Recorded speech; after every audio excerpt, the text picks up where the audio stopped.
이 시간에 우리에게 주시는 하나님의 말씀은 디모데후서 4장 3절로 5절 그리고 10절 말씀입니다.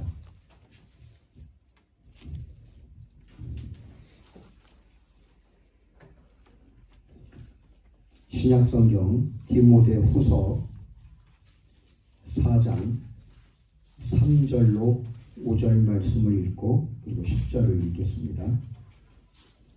디모데후서 4장 3절로 5절 그리고 10절입니다.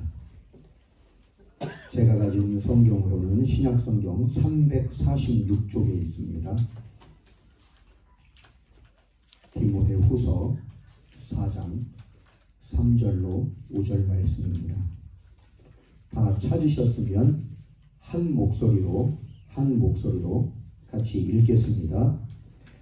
때가 이르리니 사람이 바른 교훈을 받지 아니하며 귀가 가려워서 자기의 사욕을 따를 스승을 많이 두고 또 그 귀를 진리에서 돌이켜 허탄한 이야기를 따르리라. 그러나 너는 모든 일에 신중하여 고난을 받으며 전도자의 일을 하며 뇌의 직무를 다하라. 10절 말씀 같이 또 읽겠습니다. 데마는 이 세상을 사랑하여 나를 버리고 데살로니가로 갔고 그레스게는 갈라디아로 디도는 달마디아로 갔고 아멘. 하나님 아버지 감사합니다.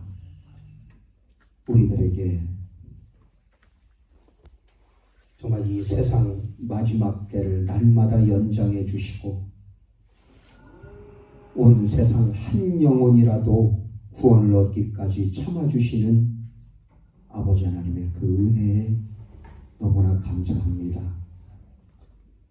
우리들 이 거룩한 예배에 참석해서 주님 주시는 그 음성을 들을 수 있는 은혜를 더욱더 충만하게 부어주셔서 하나님 우리들의 귀가 열려지게 해주시고 눈이 열려지게 하여 주시고 마음의 문이 활짝 열려져서 정말로 하나님 아버지의 살아있는 그 말씀의 뜻이 우리들 삶과 영혼과 육체까지라도 온전히 변화될 수 있도록 하나님 아버지 역사하여 주옵소서. 감사합니다. 예수님의 이름으로 기도드리옵나이다. 아멘. 네. 하도 찬양을 너무 열심히 불러서인지 이제 예배를 딱 시작을 하려고 하는데 벌써 어떤 분은 잠으로 지금 탁 들어갈 준비가 되어 있는 사람이 있는 것 같아요. 그래서 조금 어깨를 좀 이렇게 좀 이렇게 풀어주면 좋겠습니다. 이렇게 목도 좀 돌리시고.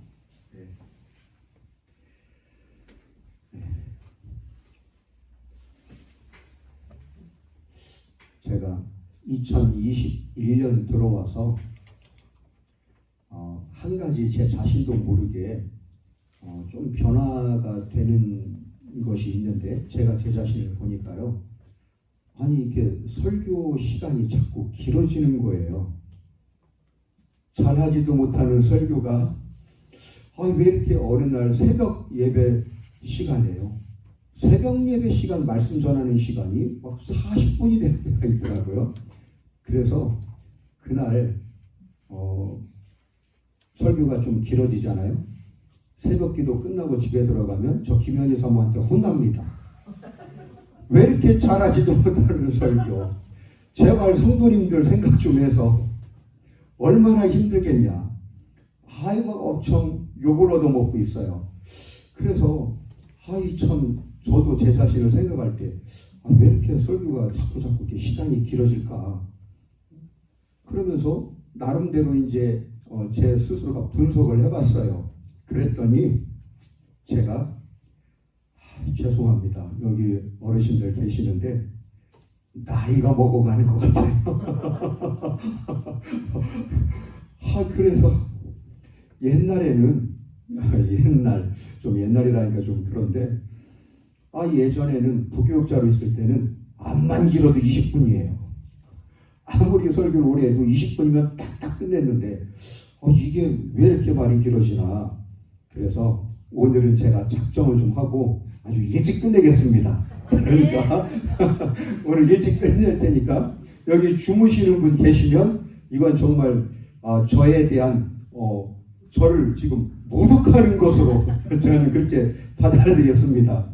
그래서 이렇게 제가 말씀 전할 때 아주 눈동자가 막 초롱초롱하고 똘망똘망하게 보시면 까짓거 5분이면 그냥 끝내버리고 만약에 경청을 안 하는 것 같다 그러면 저 길어질 수 있습니다. 요즘에 이 코로나 시대잖아요. 회사 다니는 이런 회사원들이나 또 어떤 이런 그 종업원 이제 이런 분들의 그 이야기를 들어보면 판매 이런 매출이 뚝 떨어졌다는 거예요. 너무나 많이 떨어져서 이제 이런 이야기는 기본적으로 듣는 이야기입니다. 요즘 같은 시대에요. 이런 공장이나 회사가 두세 달 정도는 지금 문을 닫는 게 기본이래요. 이 두세 달 동안 문을 닫는다는 이야기는 두세 달 동안 그 직원들 월급을 지금 안 준다는 얘기예요. 그리고 어떤 회사는 겨우 이제 문을 열었습니다. 또는 공장을 가동을 했어요. 그렇게 해도 출근한 사원들에게는 옛날 주던 그 월급 임금의 한 70%만 지금 주고 있는 실정이랍니다. 그러니까 다 월급을 주지 않고 지금 한 30%를 깎아서 그렇게 이제 저임금으로 지금 이제 이렇게 준대요. 자영업자라든지 또는 자기 장사하는 분들 보면 요즘 얼마나 어려워요. 제가 어제도 이제 좀 일이 있어서 저기 어디 도청 여기 신도시 예천이나 또 우리 안동 이런 시내 같은 데 이렇게 구석구석 이렇게 좀 다닐 일이 이제 있어서 다녀봤는데 왜 이렇게 정말 그 상가마다 임대 너무 이렇게 막 비어있는 데가 많은지요. 참 지금 너무 그걸 보니까 마음이 정말 좀 안 좋더라고요. 너무 이렇게 힘들고 어려운 시대구나. 거기에다가 저는 정말 농촌에 대해서 이런 농사 짓는 거에 대해서 전혀 문외한이었는데 이제 여기 와서 시간이 이제 한 1년 정도 지나고 이제 2년을 향해서 이렇게 좀 가고 있는데 가만히 이제 옆에서 이렇게 보니까 참 정말 너무 어렵다. 한 해 이제 모든 수확이 다 끝나고 나서 이제 이렇게 결실을 맺어서 뭔가 좀 많이 남으면 좋은데 정말 이거 띄고 저거 띄고 이거 나가고 저거 나가고 이제 하면 나중에 손에 좀 얼마나 남나. 참 이제 이런 걸 생각을 해볼 때 우리 자신도 모르게 이렇게 한숨이 나올 때가 있죠. 참 이게 오늘날 저와 여러분이 이 시대를 참 이렇게 살아가는 정말 지금 오늘날의 모습이 아닌가 싶습니다. 하지만 저와 여러분 우리가 이럴 때일수록 정말 더 믿음을 굳세게 붙잡으시고 또 세상 끊어버리시고 오직 하나님께 더욱더 가까이 나아가는 정말 저와 여러분 되시기를 주님의 이름으로 축원합니다. 오늘 우리가 이 본문 말씀을 읽었는데요. 이 디모데 후서라고 하는 이 성경책은 사도 바울이 쓴 편지예요. 그런데 사도 바울이 많은 편지를 썼지만 그 많은 편지들 가운데 가장 나이가 많았을 때 이 편지를 쓴 거고 또 죽음을 얼마 남겨두고 그러니까 죽기 직전에 마치 일종의 유언과도 같은 성격을 가진 편지가 이 디모데 후서입니다. 그래서 이 디모데 후서 우리가 이제 오늘 말씀을 읽었는데 먼저 10절을 좀 한번 같이 잠깐 볼까요? 10절에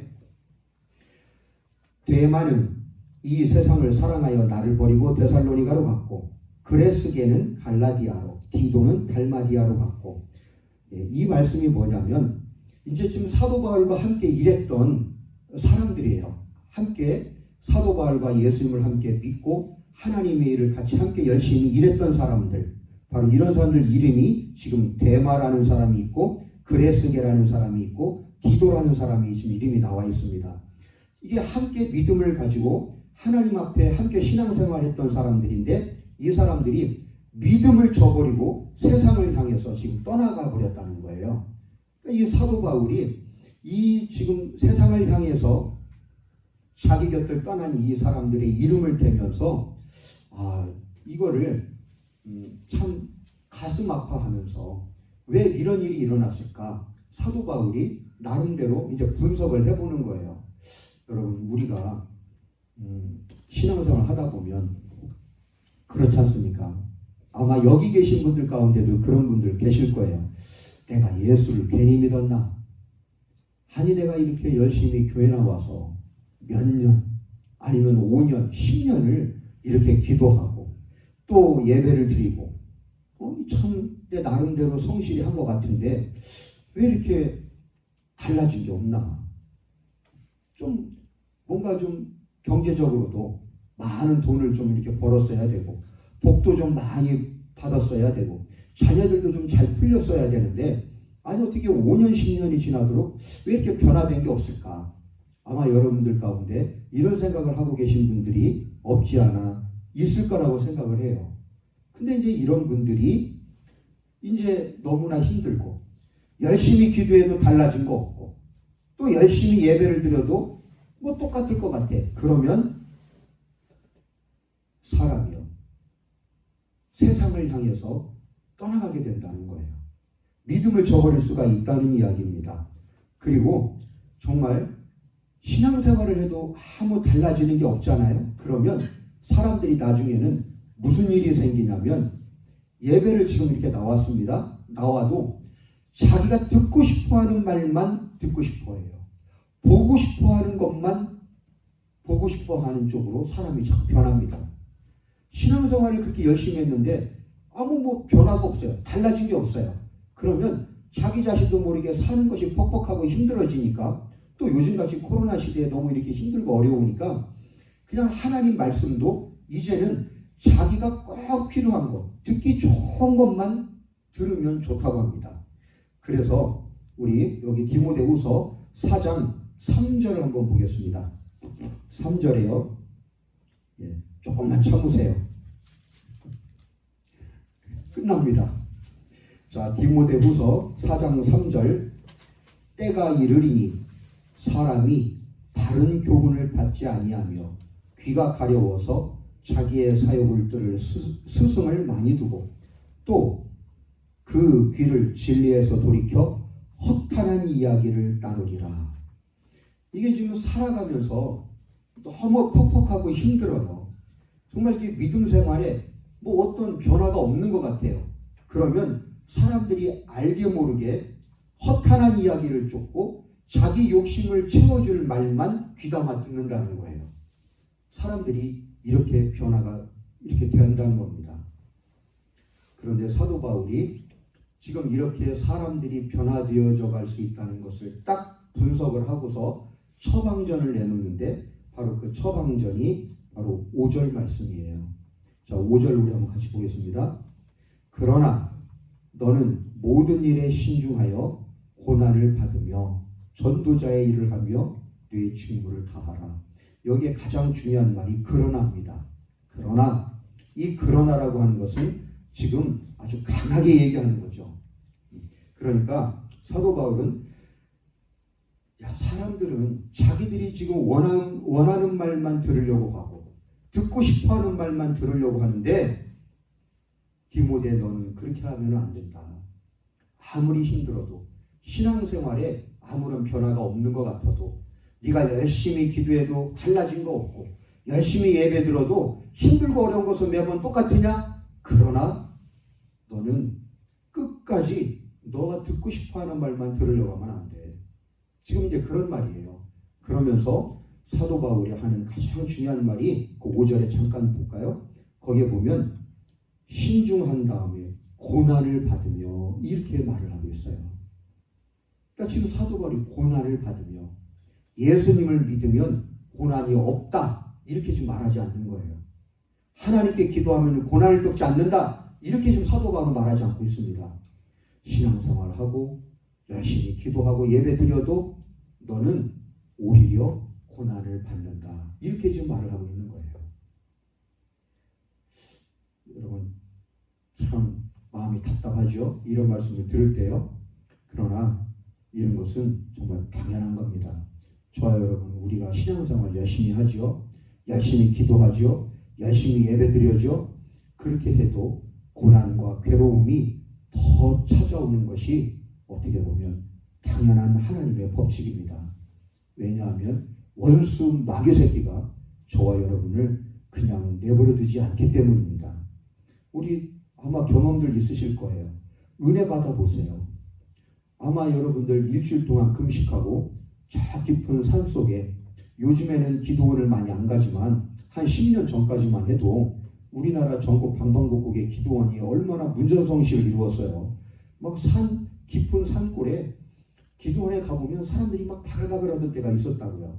그런 기도원에서 일주일 동안 금식하고 하나님께 은혜 받고, 그리고서는 막 신이 나서요. 나는 무슨 일이 있어도 하나님 말씀대로 어떻게 해서라도 나는 끝까지 죽을 때까지 하나님 말씀에 순종하며 살아갈 거야. 이런 큰 은혜를 받고 결심을 하고 집에 들어가 보세요. 집에 들어가자마자 그냥 부부 싸움이 시작이 되고요. 그냥 막 가장 가까운 이 사랑하는 가족들과의 그 갈등이, 이거는 다른 보통 때보다 막 몇십 배 더 튀어오릅니다. 이 은혜를 받게 되면 원수 마귀가 가장 사랑하는 가족들을 통해서 그렇게 집중 공격을 해와요. 이것은 당연한 하나님의 허락하신 법칙이에요. 그래서 어떤 사람은 우스갯소리로 나는 은혜 안 받을란다. 나는 이런 사람들이 있어요. 나는 기도는 이제 안 해.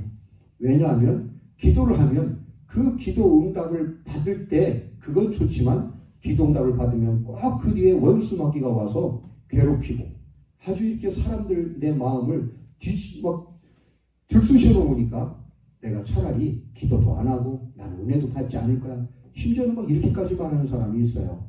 그러나 저와 여러분, 우리가 그렇다고 기도 안 하면 되겠습니까? 우리가 아무리 힘들고 어려워도 또 기도하다가 뭔가 응답도 없어요. 예배를 그렇게 열심히 드렸는데 달라진 게 없어요. 그렇다고 우리가 포기하면 되겠습니까? 안 되죠. 오늘 주제는 그겁니다. 결론은 그거예요. 우리 기독교는 믿음으로 시작해서 믿음으로 끝을 맺는 종교입니다. 아멘. 우리가 신앙생활 열심히 했어요. 하나님 말씀대로 순종했습니다. 그런데 아무 응답 없고 달라진 것이 없어요. 그럼 너무 고통스럽죠. 힘들죠. 주저앉고 싶습니다. 그런데도 그때 우리가 어떻게 해야 되느냐? 끝까지 포기하지 않고 하나님만 바라보고 하나님께 더 기도해야 할 줄로 믿습니다. 아멘. 우리 세상 지혜 있죠. 세상 지혜는 참 정말 얼마나 지혜로운지 몰라요. 만약에 어떤 일을 하다가 그 열심히 노력을 했는데 그게 결과가 막혀버렸어요. 실패했어요. 그러면 자꾸 분석을 해서 원인을 찾아내고 다른 해결책을 찾아내는 것이 세상 지혜입니다. 예를 들어서 내가 어떤 사업을 했어요. 내가 어떤 농사를 지었어요. 그런데 그 사업이나 농사가 실패를 했죠. 그러면 세상 지혜는 연구합니다. 궁리합니다. 내가 왜 이걸 망했을까? 내가 왜 이걸 실패했을까? 나름대로 여러 가지 그 원인과 또 그 해결책을 찾아요. 그리고서 그 분석을 한 대로 이번에는 또 새로운 방법으로 다시 도전을 합니다. 이게 세상 지혜예요. 그런데 하나님 안에 들어오는 이 하나님 지혜는, 믿음의 세계는 만약에 예배 생활을 하다가 기도하다가 막혀버렸어요. 기도응답이 없습니다. 그러면 믿음의 세계에서는 어떤 해결책 다른 걸 찾는 게 아니라 다시 또 기도하라는 거예요. 이게 믿음의 세계에서의 지혜입니다. 그러니까 참 이게 보면은 어리석어요. 바보 같습니다. 참 어떻게 아둔해 보여요. 이 믿음의 세계는 정말 이렇게 바보같이 살아가는, 또 해답이 바보 같아요. 너 기도하다가 기도응답 못 받았어? 기도해야 돼. 너 열심히 예배 생활했는데 너 삶의 축복을 못 받았어? 더 열심히 예배 드려야 돼. 이게 하나님 나라의 지혜예요. 저와 여러분, 우리 바보같이 사시게 되기를 주님의 이름으로 축원합니다. 아멘. 우리 정말 뚝심 있게 살자고요.